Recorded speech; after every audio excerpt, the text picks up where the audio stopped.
কেউ থাকবে না। আল্লাহ কথাটা বারবার মনে করাইছে, তোমার যেমন মৃত্যু হবে সৃষ্টি জগতেরও মৃত্যু হবে। ইযাস সামাউন ফাতারাত ওয়া ইদাল কাওয়াকিবু ইনতাসারাত।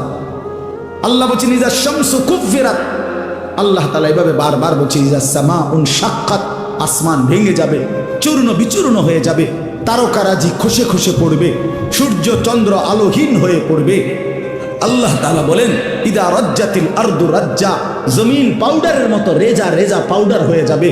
আল্লাহ তাআলা বলছে পাহাড়গুলো তুলার মতো ধুলির মতো উঠতে থাকবে। আল্লাহ বলছে বান্দা একদিন আমি গোটা কায়নাত আমি শেষ করে দেব, আমার সংসার আমি গুছায় ফেলবো, আমার এই কায়নাত আমি আল্লাহ তাআলা ইসরাফিলের সিঙ্গার ফু দিলে আমি আল্লাহ তাআলা গুটিয়ে ফেলব। এই কথাটাই আপনাদের সামনে এখানে আমি শুনাইতে চাই, এই অল্প একটু শুনে। আল্লাহ তাআলা এখানে এই কথাটাই তুলে ধরছেন কোরআনের বহু সূরায় যে বান্দা এই সৃষ্টি জগৎ একদিন থাকবে না, কিয়ামত হবে, একদিন ইসরাফিল ফু দিবে। ইসরাফিল যেদিন ফু দিবে, কোরআনে এই বর্ণনাটা দুই ভাবে আছে। একটা হলো ইসরাফিল প্রথমবার ফু দিবে, আরেকটা হলো ইসরাফিল দ্বিতীয়বার ফু দিবে। ইসরাফিল মোট দুইবার ফু দিবে। প্রথমবার ফু দিলে জমিনের মধ্যে ভূমিকম্প শুরু হবে। আল্লাহ বলেন এই ভূমিকম্পটা গোটা পৃথিবী একসাথে, আমার সৃষ্টি পুরাটা একসাথে নড়বে। ইন্না জালজালাতাস সাআতি শাইউন আযীম। আল্লাহ বলেন বান্দা দুনিয়ায় বহু ভূমিকম্প তুমি দেখছো, তবে মনে রেখো কিয়ামতের ভূমিকম্প, ইসরাফিল ফু দিলে প্রথম যে ভূমিকম্প হবে, কিয়ামত সংঘটিত হওয়ার জন্য, গোটা সৃষ্টিটা ভেঙে চুরে যাওয়ার জন্য, সেটা হবে বড়ই ভয়ানক, সেটা বড়ই ভয়ানক। ইয়াউমা তারাউনাহা তাযহালু কুল্লু মুরদিআতিন আম্মা আরদাআত। কোরআন শরীফে আছে এই প্রথম ভূমিকম্প যখন শুরু হবে জমিনে, ইসরাফিলের ফু শুরু হবে, সব কিছু যখন ভাঙতে শুরু করবে, আল্লাহ তাআলা বলেন যে মা তার দুধের বাচ্চা কোলে দুধ খাওয়াচ্ছিল, ওই মা সন্তানকে ছুঁড়ে ফেলে দিয়ে পাগলের মতো ছুটতে থাকবে। ওয়াতাদাউ কুল্লু যাতি হামলিন হামলাহা, যে মায়ের পেটের বাচ্চা 10 মাস পূর্ণ হয়ে গেছে, এই আর ঘন্টা 2-4 ঘন্টা পরে বাচ্চাটা প্রসব হবে। আল্লাহর কসম, আল্লাহ কোরআনে বলছে সেই গর্ভধারিণী মা 10 মাস যে তার সন্তানকে গর্ভে লালন করেছে, ইসরাফিলের ফু দিলে জমিনের কম্পন যখন শুরু হবে, ভূমিকম্প, তখন এই গর্ভধারিণী মা এভাবে দৌড়বে, এভাবে ছুটবে, নিজের বাচ্চা নিজের থেকে খালাস হয়ে পড়ে যাবে, মা ফিরেও তাকাবে। ও তারান নাসা সুকারা, আল্লাহ বলে সমস্ত মানুষগুলো বাতালের মতো দৌড়তে থাকবে। এইভাবে সব কিছু কাঁপতে কাঁপতে সব কিছু কিছু দূর গিয়া গিয়া ভাঙ্গা ভাঙ্গা পড়বে, মুখ থুবড়ে পড়বে। তো আল্লাহ রাসূল সাল্লাল্লাহু আলাইহি সাল্লাম বলেন সমস্ত কিছু এই সৃষ্টি জগতের যা আছে আল্লাহ ব্যতীত সব কিছুই প্রথম ফুঁয়ের পরে কাঁপতে কাঁপতে ভূমিকম্পের মতো হয়ে জমিনের তলদেশে চলে যাবে। মাটির উপরে তখন একটি সুতা আর থাকবে না, আর কিছুই। এই হলো কিয়ামত, প্রথম ফুঁ, প্রথম ভূমিকম্প। নির্দিষ্ট একটা সময় পরে আবার আল্লাহ তাআলা ইসরাফিলকে জীবিত করে আবার বলবেন আরেকটা ফুঁ দাও, একটি নির্দিষ্ট সময় পরে। সেই সময়টা কতদিন? হাদিসের একটি বর্ণনা থেকে, নবীজির একটা বর্ণনা থেকে মুহাদ্দিসিনে কেরাম বলছে এই দ্বিতীয় ফু আর প্রথম ফুর মাঝখানে, প্রথম ফুতে সব কিছু যখন কবরে চলে যাবে, তখন হতে পারে দ্বিতীয় ফু দিতে দিতে মাঝখানের সময় 40,000 বছর। আমার বন্ধু, আমার বাপ, আমার ভাই, রাত হইছে, কষ্ট সবাই করতেছেন, এতটুকু তো ভাবেন সর্বশেষ যেই লোকটা কবরে যাবে, শেষ হতে পারে তাকে কবরেই থাকতে হবে 40,000 বছর। তো এখন যারা মরছে, এখন যারা মরতেছে তারা কবরে আছে আজকে কত বছর? নবীজি সাল্লাল্লাহু আলাইহি সাল্লামের জামানায় যারা মারা গেছে তারা আজকে কতদিন কবরে? ওই নূহ আলাইহিস সালামের জামানায় যারা মারা গেছে তারা আজকে কতদিন? ভেবে দেখেন। আচ্ছা, এই শেষ লোকটাই যদি 40,000 বছরে থাকতে হয়, আর যদি কবরের আযাব হয়, তার কি পরিমাণ কষ্ট পাবে সে, কি পরিমাণ কষ্ট পাবে। আল্লাহ রাসূল সাল্লাল্লাহু আলাইহি সাল্লাম বলেন কবরের প্রথম শাস্তিটা কি? কোন ব্যক্তি যখন কবরের প্রশ্নের জবাব দিতে পারবে না, তখন আল্লাহর পক্ষ থেকে ফেরেশতাদেরকে বলবে, কাযাবা আব্দি, আমার বান্দা মিথ্যা বলেছে। ফাআফরিশুহু মিনান নার ওয়ালবাসুহু মিনান নার ওয়াফতাহু লাহু বাবান ইলান নার। আল্লাহ বলবে ফেরেশতাদেরকে, ফেরেশতারা আমার এই নাফরমান বান্দার কবরের মধ্যে জাহান্নামের বিছানা বিছিয়ে দাও, আগুনের পোশাক পরিয়ে দাও, আর জাহান্নাম বরাবর তার জন্য একটা দরজা খুলে দাও।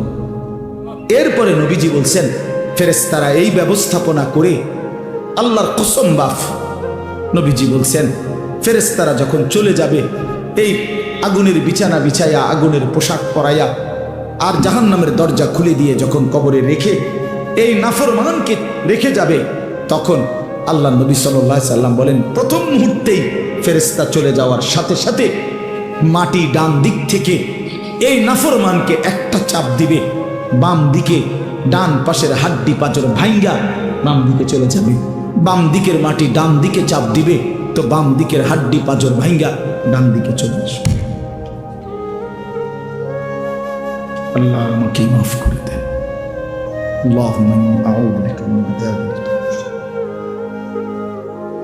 নবী সাল্লাল্লাহু আলাইহি সাল্লাম 5 ওয়াক্ত নামাজের পরে, আল্লাহর কসম বন্ধু, প্রতিদিন 5 ওয়াক্ত নামাজের পরে নবীজি কবরের আযাব থেকে পানাহ চাইতেন। প্রতিদিন হযরত উসমান রাদিয়াল্লাহু তাআলা আনহু কবরের সামনে দাঁড়াইলে এই পরিমাণ কাঁদতেন, হাত্তা ইয়াবুল্লা লিহিয়াতাহু। হাদিসে আছে কিতাবে যে তার দাড়িগুলো ভিজে ভিজে যাইত, দাড়ি ভিজে যাইত, এই পরিমাণ কাঁদতেন কবর দেখলে। এরপরে তো সামনে ভাইয়া, বিষয়টাকে হালকা মনে করেন না। বাবারা আমার, ছেলেরা আমার, বিষয়টাকে দোস্ত আমার, হালকা মনে করুন। এই বেনামাজি জিন্দিগি কষ্ট পাইবে, এই বেহায়ার জিন্দিগি কষ্ট পাইবা বাপ। আমি বলছিলাম আর একটা কথা আল্লাহ নবী বলবে, একটা কথা তো আল্লাহ বলছে, বান্দা আমি আর কতবার বললে, কেমনে বললে, আমি এর চাইতে দামি আর কোন কথা নাজিল করলে তুমি আমারে মানতা। আর নবীজি বলবে হাসরের ময়দানে, নবী বলবে, উম্মত তুমি জানো, হাদিসের তাফসীরের মধ্যে আছে প্রত্যেক ব্যক্তি, আল্লাহ বলছে নবীকে, আমাদের নবী সাল্লাল্লাহু আলাইহি সাল্লামকে, বন্ধু আপনারে সামনে রাইখা আপনার উম্মতের আমল নামা আমি আপনারে সামনে রাইখা খুলমু। নবী সাল্লাল্লাহু আলাইহি ওয়াসাল্লাম যখন উম্মতের আমল নামা খুলে দেখবে, খোদার 365 দিনে কোনো দিন ফজরের নামাজের সেজদা নাই, 30 বছর সুদের ব্যবসা করছে, 50 বছর মিথ্যাই বলে গেছে, হারাম রোজগারি করেছে, 30 বছর যাবৎ মহিলাটা কোনো পর্দা করে নাই, ঘরের মধ্যে কোনো দিন শরীয়ত বলতে কিছু নাই। আল্লাহ নবী সাল্লাল্লাহু আলাইহি সাল্লাম তখন বলবে, উম্মত তুমি জানো আমি 23টা বছর অনবরত তোমার জন্য কেঁদেছিলাম। আমি সেই নবী, যে নবী সারা রাত এশার নামাজের পরে দাঁড়াইছি ফজরের আজান পর্যন্ত এক দাঁড়ানোতে চোখের পানি ফেলে উম্মতের জন্য দোয়া করছিলাম। আল্লাহ রসুলের স্ত্রী আম্মা জান আয়েশা বলছেন, নবী এই পরিমাণ কাঁদছে, এতটা লম্বা দাঁড়ায় ছিল উম্মতের জন্য, হাত্তা তাওয়াররামাত কাদামাহু, 2টা পাও ফুলে ফুলে গেছে। আল্লাহ নবী বলবেন, উম্মত আমি 23 বছর কাঁদছি রে, প্রতিটা রাত কেঁদেছি, দিন কেঁদেছি। আমি এই পরিমাণ, পিঠটা খুলে দেখাবে চাদর সরিয়ে, আমার উম্মত আমার পিঠটা দেখো, তায়েফের পাথরের আঘাতে আমার পিঠ কি পরিমাণ ছিদ্র ছিদ্র হয়ে গেছে। আমি সেই নবী, যে নবী তোদের জন্য পেটে ক্ষুধার কষ্টে পাথর ভাঙছিলাম 2টা। আমি উহুদের ময়দানে দান দান শহীদ করে রক্ত মাখা শরীর নিয়ে বেহুশ হয়ে লম্বা সময় পড়েছিলাম।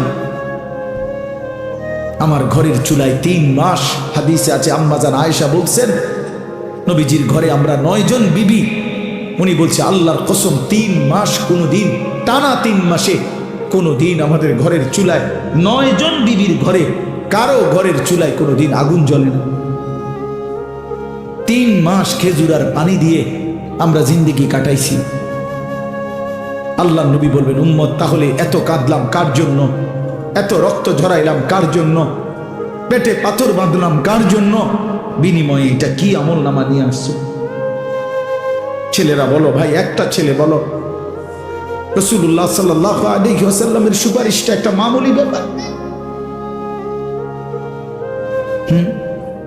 রাসূলুল্লাহ সাল্লাল্লাহু আলাইহি ওয়াসাল্লাম বলবে, উম্মত এটা কি আনলাম আমি, এই আমলনামা নিয়া আমার মতো এত বড় শ্রেষ্ঠ রাসূলের উম্মত তুমি, আমি মালিকের সামনে দেখামু কেমনে, এটা দেখামু কেমনে? আরে চেয়ারম্যান ভাই, আপনি কেমনে দেখাইবেন? আপনার অনুসারী যদি, আপনার অঞ্চলের একজন মানুষের যদি পুরাটা পৃষ্ঠার মধ্যে 110টা মামলা থাকে, আপনি তার জন্য কেমনে? আপনি একজন উপরস্থ পদস্থ কর্মকর্তার কাছে আপনি কিভাবে সুপারিশ করবেন? বেটা তোর তো কিছুই নাই বেটা, শুধুই অপরাধ আর অপরাধ ছাড়া। তো এই বেচারা লজ্জিত হবে কিনা বলেন না কেন? তো নবী সাল্লাল্লাহু আলাইহি সাল্লাম বলবেন, উম্মত তুই আমার মতো শ্রেষ্ঠতম রাসূলের মাথাটা তো ছোট করে ফেললি, তুই তো আমার উম্মত, তুই এটা কি আনলা? আমি কেমনে দেখাবো এটা আমার মালিকের সামনে যে রব্বুল আলামিন এটা আমার উম্মতের আমল না? ওফো, চলেন ভাই,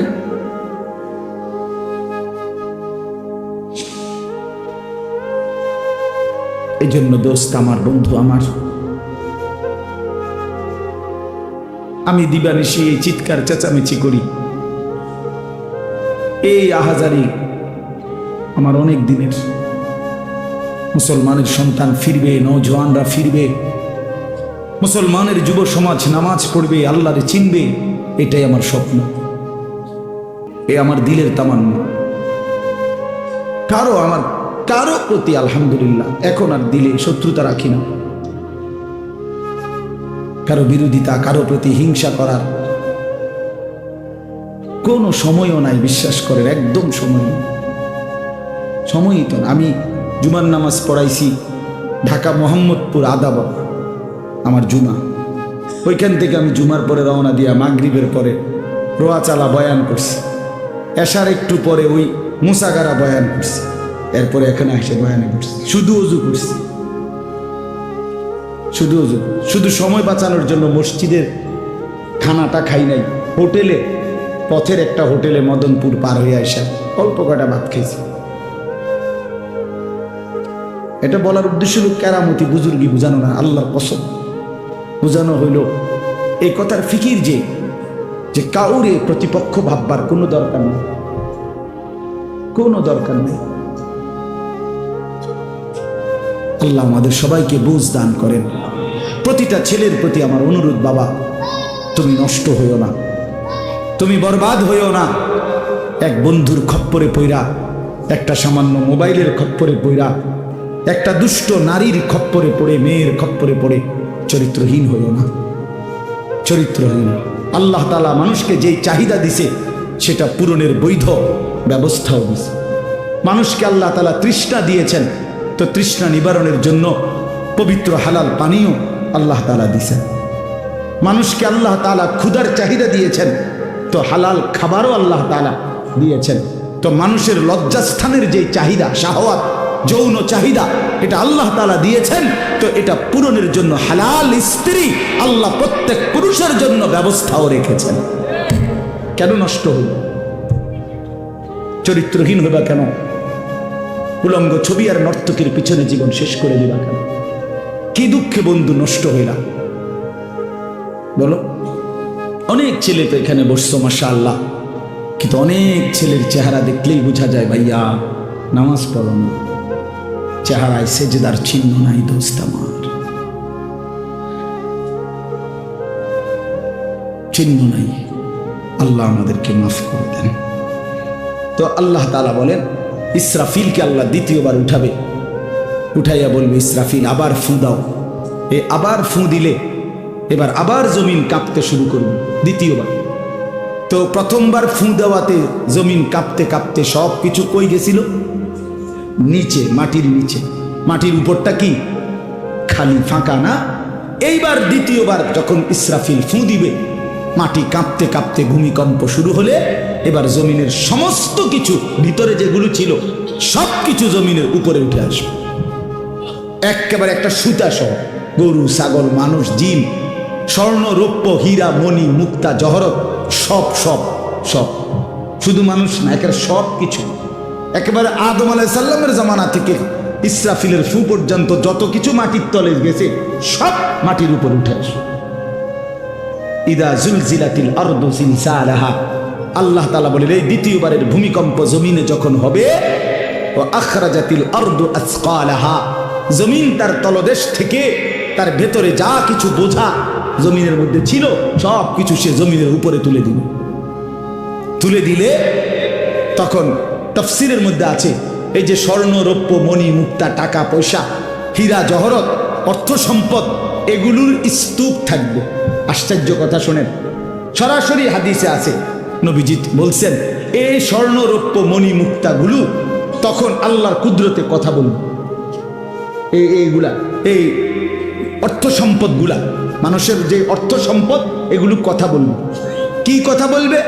চোরের ডাক দিবে, আইনা সারিক, এই চোর এদিকে বাটফার এদিকে, এই সম্পদের জন্য চুরি করেছিলি, আজ যা দরকার নেই। আইয়ুহাল কাতি', এই ডাকাত এদিকে, এখান থেকে নে, এই সম্পদের জন্য ডাকাতি করছি, নে এখন নে। সরাসরি হাদিস আছে, রাসূলুল্লাহ সাল্লাল্লাহু আলাইহি ওয়াসাল্লাম বলছেন এই অর্থ সম্পদ ডাক দিয়া বলবে, হে আত্মীয়তার সম্পর্ক ছিন্নকারী বেঈমান এদিকে, এই সম্পত্তির জন্য আপন ভাইকে বঞ্চিত করছিলি, আপন চাচাকে বঞ্চিত করছিলি, আপন ভাতিজারে বঞ্চিত করছিলি, এর জন্যই আত্মীয়তার সম্পর্ক ছিন্ন করেছিলি, এখন নে যা লাগবে নে, হারাম কর এখন নে, সুদখোর কত টাকা দরকার তোর এখন নে। আল্লাহর কসম মানুষ পাগল হয়ে যাবে, অবাক হয়ে যাবে। আর এটা কি?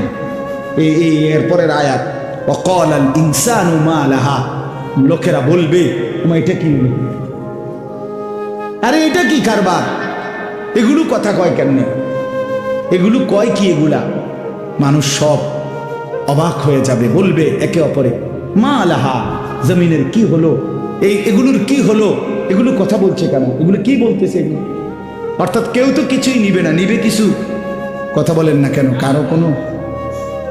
তো এবার আল্লাহ বলেন ইয়াউমাইদিন তুহাদ্দিসু আখবারাহা, আল্লাহ বলে বান্দা অর্থ সম্পদগুলো কথা বলছে দেখে অবাক হইলা, এখনো না দেখবা আসল খেলা, এখনো না দেখবা মেইন খেলাটা, যে এখন দেখবা তোমার পায়ের নিচের জমিন, তোমার পুরা জিন্দেগির ভালো মন্দ সমস্ত কিছু তোমার সামনে আমি আল্লাহর সামনে বলে দিব। এখন শুনুন, এই জমিন তোমার ভালো মন্দ কথা বলবে। ইয়াউমাইদিন তুহাদ্দিসু আখবারাহা, তোমার প্রতিটা মিনিট সেকেন্ড একাকী প্রকাশ্য, ঘরে বাহিরে, লোকালয়ে, আলোতে, অন্ধকারে, রাত গভীরে, দিনের আলোতে তুমি যা ভালো করেছো তাও বলবে, তুমি যা মন্দ করেছো তাও।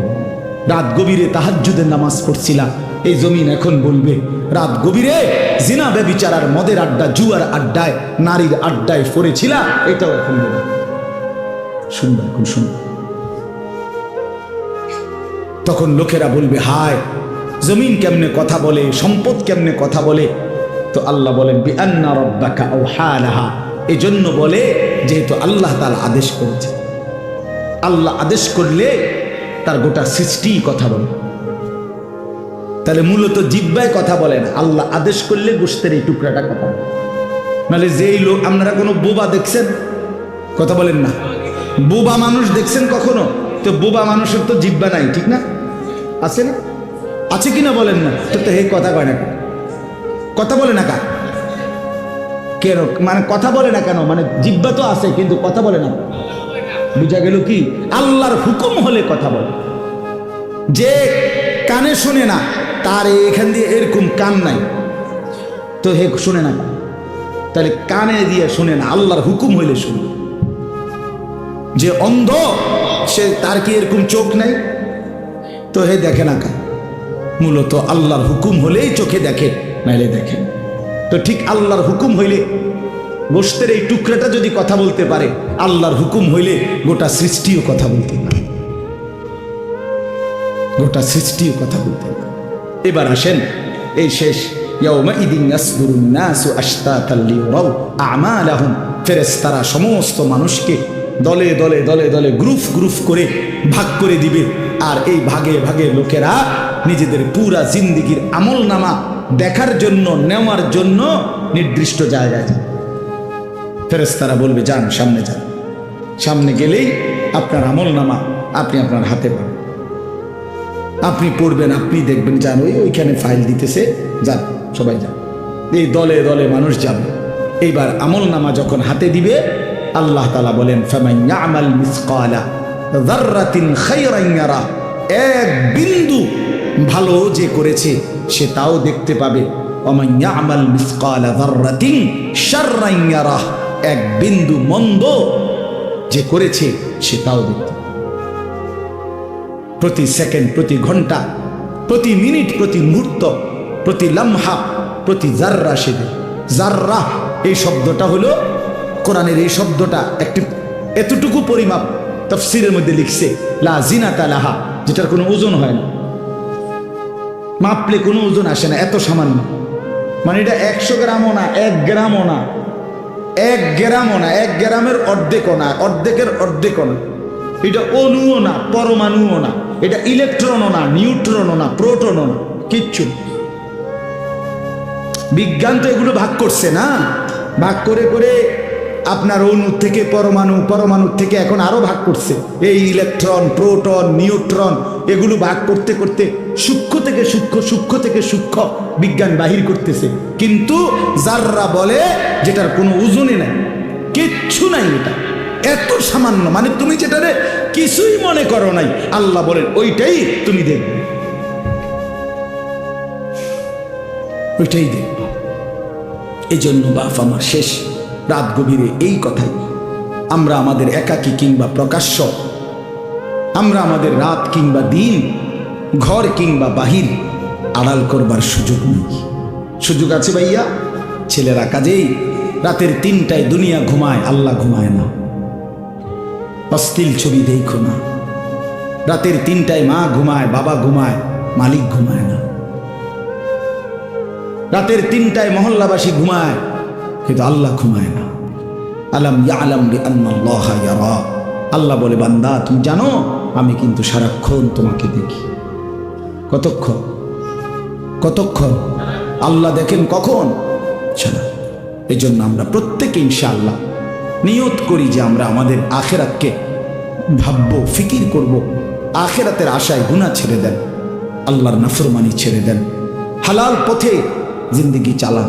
একটু কষ্ট হলেও চলে যান, পার হয়ে যান। ऐसे रहे या वैसे रहे वहाँ देखना फिर कैसे रहे। বুজুর্গরা বলে এ দুনিয়ায় এমনি থাকো আর এমনি থাকো, কাইট মাইট হইয়া চিত্তিয়া মিত্তিয়া উঠতে লেগা।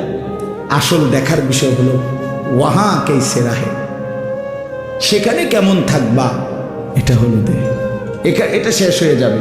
আজ রাত যার বাসর রাত, তারও ভোর হবে।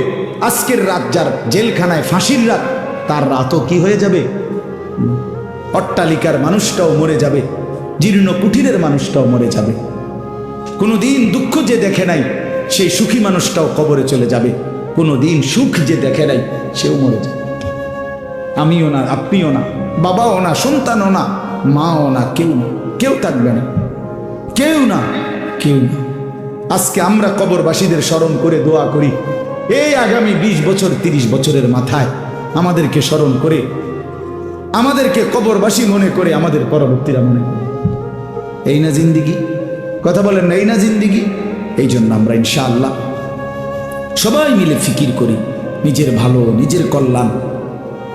এতটুকু যদি কারো বিবেক না থাকে ভাইয়া, তো সে বুঝলো কি? এই জন্য নিজের ভালো দেখেন।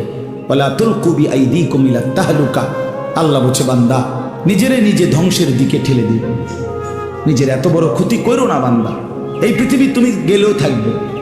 এই আমরা যারা মনে করি, হ্যাঁ অনেক বয়স্ক মাঝ বয়সী লোক আছে, আমি থাকতে যদি আমার জি40 একটু ঘর দুয়ার জাগা জমি দলিল টলিল একটু লাইন ফাইন করে দিয়ে যাইতে না পারি, আমি মরলে তারা কেমনে চলবো, কেমনে খাইবো? হেবড়া কয় চা দোয়ানে বই হবে, হেবড়া কেমনে চলবো তারা? না চাচা, আমনে মরলে আর পৃথিবীতে কামাই রোজগারি উপার্জন সব বন্ধ হয়ে যাবে।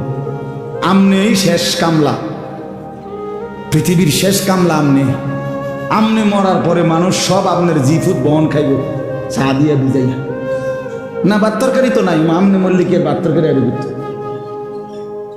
আমনে মল্লি ইট বালু সিমেন্ট ভাত তরকারি চাল ডাল এটি পৃথিবীর থেকে ফেরেস্তারা নিব। এটি কথা হইল? কোনো কথা বলেন, এটা কোনো কথা হইল? এই পৃথিবীতে আল্লাহ তাআলা যাকে হায়াত দিছেন তার জন্য রিজিকও রাখছেন। অতএব দয়া করে এই ভুল না করুন। কেন সুদের টাকায়, কিস্তির টাকায়, হারামের টাকায় সন্তানকে আপনি উপার্জনের জন্য দুনিয়া দেশে কিংবা বিদেশে কেন পাঠাইতে হবে? কে বলল আপনার? এই দায়িত্ব আপনার দিল কে? যে আমি বেটা জাহান্নামে গিয়া হইল তোরে বিদেশ পাঠান লাগবো সুদে টিয়া লইয়া, কিস্তিতে টাকা লইয়া? কেন বলেন না? এটা কোনো ইনসাফের কথা হইল? এটা পৃথিবীর কোন আইনে আছে না আল্লাহর কোন আইনে আছে? তো এটা কি? এটা হলো লুভি। লুভি আমনে এবার কলজাটা খুললা চান, এবার কলজার ভিতরে হলো লোভ। এই জন্য এবার কিস্তি লইছে, সুদ লইছে, ফুতেরে টাকার মেশিন বানাইয়া পাঠাইছে বিদেশে, যে তুই শুধু টাকা পাঠাইবি, তোর চাচা জমি বেচবো, তোর জেডায়ও জমি বেচবো, উত্তর দিকের এন্দিয়া 10 শতক বেচবো, শুনছি টাকা রেডি রাখতে হবে। নাই তো কি? নাই তো কে বললো আপনারে হারামের মাধ্যমে আল্লাহর নাফরমানি করে স্ত্রী সন্তানের সংসার সাজাইতে? এই সংসার সাজে না, এই সংসার বরবাদ হয়। আল্লাহ তাআলা আমাদেরকে বুঝ দান করেন।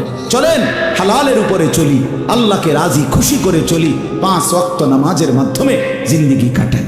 বলেন আলহামদুলিল্লাহ।